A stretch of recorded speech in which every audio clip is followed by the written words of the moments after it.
Então, indo para o nosso sétimo e último artigo do dossiê sobre a reforma do ensino médio, vamos ver agora um artigo do Mota e do Frigoto.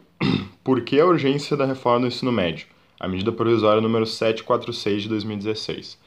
Esse artigo, principalmente por ser o último, né, ele acaba sendo repetitivo em alguns dos temas que a gente já viu, vocês logo vão entender quais, mas ele vai tentar trazer um pouco qual o sentido tático, ou seja, o sentido político, o objetivo político imediato que a reforma do ensino médio tem no contexto político que a gente está vivendo, do golpe, do projeto que o Temer está tentando tocar.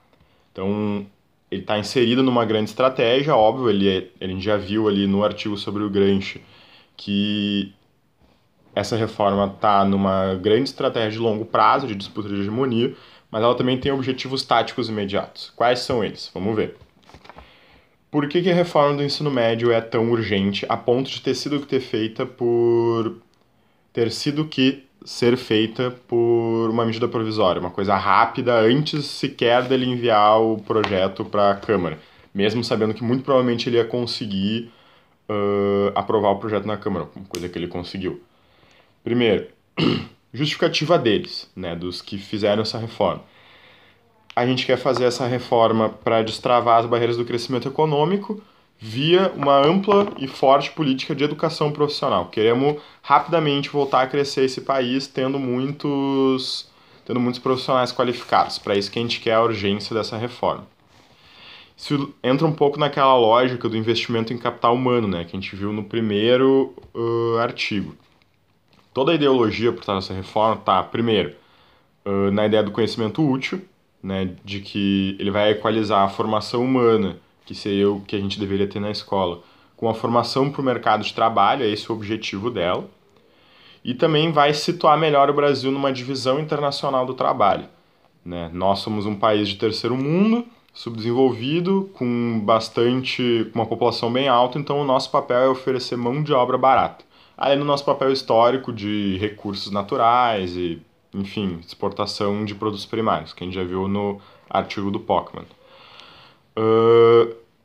Essa ideologia tem uma contradição muito grande com a realidade brasileira.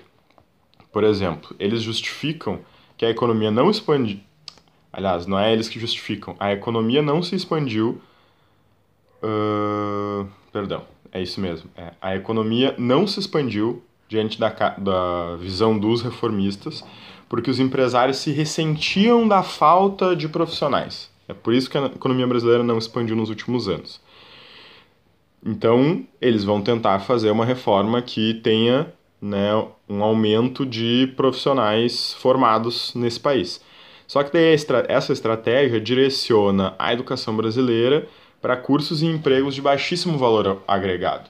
Né? O que seria um trabalhador formado com alto valor agregado? Ah, sei lá, um engenheiro mecatrônico com mestrado. Ele tem um altíssimo valor agregado. O que é um de baixo agregado? É um guri que fez um técnico em sapataria, né? Então, uma contradição interna da própria ideologia. Quem são os sujeitos dessa reestruturação do ensino médio? Primeiro, sem dúvida, é o jovem popular, né? É quem acessa a escola pública hoje, que é a vasta maioria da população brasileira. Esse jovem é um jovem que tem duas realidades das quais ele não pode escapar, pelo menos não hoje em dia.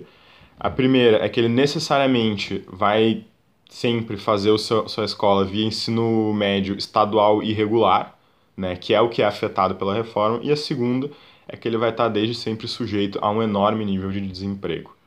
Então, muito da ideia dessa reforma é administrar um pouco essa questão social. Vamos dar um subemprego rápido, pseudo-emprego para eles, ao mesmo tempo tentar deixar um pouquinho mais legal, teoricamente, né, para eles o ensino médio, porque assim a gente vai dar uma administrada na questão social e vai aumentar a coesão social. Como que eles pretendem deixar esse curso o ensino médio um pouquinho mais legal? Um dos argumentos mais fortes é remover o que é inútil e desinteressante do currículo, né? Como, por exemplo, artes, educação física, filosofia, sociologia, coisas inúteis e desinteressantes. E, diante disso, eles têm a tese de que o PISA vai melhorar, né? A gente vai deixar mais interessante e menos inútil, vai ter mais sentido, os alunos vão se esforçar mais. E a gente vai também modernizar um pouco o ensino médio a fim de pegar melhor as aptidões dos alunos. Como a gente faz isso? Do jeito que a gente já viu. A gente dá um tronco comum, bastante reduzido, que é ali a Base Nacional Curricular Comum, e a gente oferece aqueles 5 itinerários flexíveis. Qual que é o... qual que é o truque, né, dos itinerários flexíveis? Eles são sugeridos pela OCDE, que a gente já viu em outros artigos, que vai ser um órgão bastante interventor na educação globalmente, passa a intervir inclusive na nossa, que tem como objetivo aumentar o PISA e o IDEB do Brasil, né? Indicador mundial e indicador nacional de qualidade no ensino médio. Porque esses são a referência única de qualidade para os interesses dessa ideologia que a gente está falando aqui. E o truque é que flexibilizando, os jovens eles vão, teoricamente, né, escolher o que é mais fácil para eles, o que eles têm menos dificuldade. Então, já que eles estão fazendo só aquilo que é mais fácil para eles, independente de ter uma formação completa ou não, eles vão ter notas melhores nesses exames. É uma tese dos caras.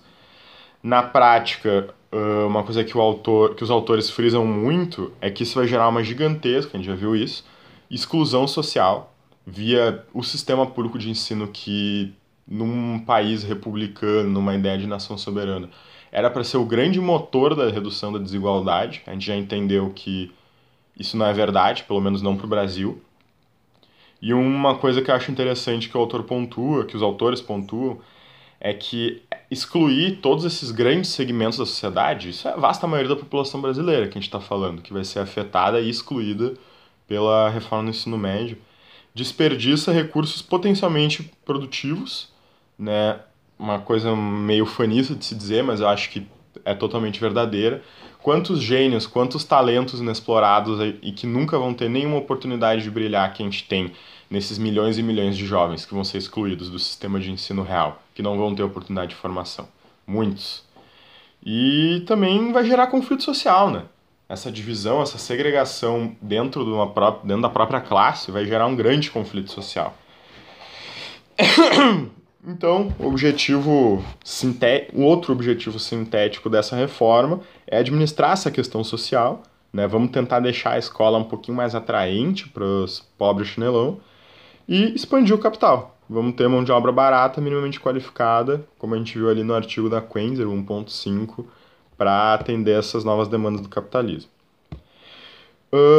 Agora, para falar mais imediatamente assim, do sentido tático, há uma relação entre a PEC 55, a PEC da morte, a PEC que congela investimentos em gastos primários, que é educação, saúde, etc., por 20 anos, a MP 746, que na época que o cara escreveu esse artigo não tinha virado lei ainda, e o PL 867. Para quem não lembra, o PL 867 é o projeto Escola Sem Partido. Tem uma relação, né, que ele vai chamar de tríplice retrocesso da educação básica, via essas 3 iniciativas parlamentares. Ele vai começar essa sessão no capítulo, né, fazendo uma breve reflexão sobre o golpe, as causas do golpe e tudo mais. E daí vai destrinchar por cada uma dessas leis, né, dessas emendas e projetos de lei. Primeiro, PEC 55. Ela garante a precarização e a privatização de todo o setor público do país, né? Não vamos entrar aqui em detalhes sobre ela, mas basicamente a ideia de transformar o país num grande banco que paga juros para banqueiro. Só que a gente tem que conseguir sustentar isso, né? A gente tem que sustentar esse modelo. E a reforma do ensino médio, ela vai vir muito como... Bom, esquece, deixa, eu vou pular essa parte. Então, vi uma PEC 55, do PL 867, Escola Sem Partido. Ele institucionaliza o fascismo na educação, a repressão na educação, o controle ideológico da educação e dos educadores, uma coisa muito séria. Tem amplo apoio do Todos pela Educação, que, para quem não sabe, é um grupo de empresários e instituições empresariais, não só da educação, mas principalmente, que tem aí por ideologia melhorar o Brasil fazendo uma educação cada vez mais excludente. E tem a reforma do ensino médio, né, que vai trazer alguns pontos de dificuldade, que é a quebra, os itinerários flexíveis vão quebrar a equivalência do ensino médio com o ensino superior, a gente já viu isso, tu não vendo toda a matéria que cai no Enem no vestibular, vai ser muito difícil para te entrar na universidade pública.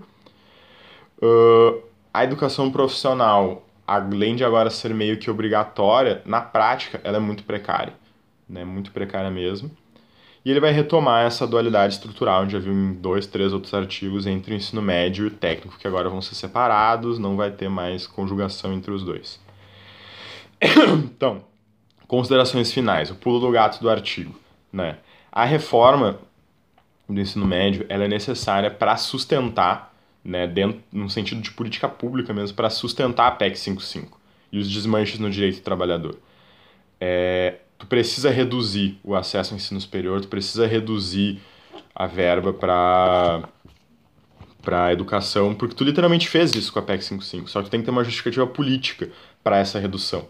E a gente já viu que a reforma do ensino médio, ela reduz, ela estrangula o orçamento da educação, né? Então, vai liquidar o ensino médio como etapa final do ensino básico, ele não vai mais ser, né? Tu não vai concluir o teu ensino básico porque tu não viu tudo do ensino básico na hora que tu terminar o teu ensino médio em itinerários flexíveis. Ele foge completamente com a Constituição, com a Lei de Diretrizes e Bases, com o Plano Nacional de Educação, manda tudo isso pro espaço, azar, não tem nenhuma lógica mais. Desobriga concurso público, né? Dentro do que a gente já falou várias vezes, de desobrigar o poder público para com a educação, ele vai desobrigar o concurso público, que a gente pode chamar profissionais de notório saber. A gente já viu, por exemplo, aqui no Rio Grande do Sul, o Sartori, quando teve greve dos professores estaduais, o governador do PMDB começou a chamar voluntários, principalmente professores aposentados, para dar aula. Uma galera que teoricamente não tem mais vínculo com o Estado e passou a dar aula sem concurso público, né? Um absurdo. E por fim, essa reforma ela expressa e consolida o projeto da classe dominante brasileira.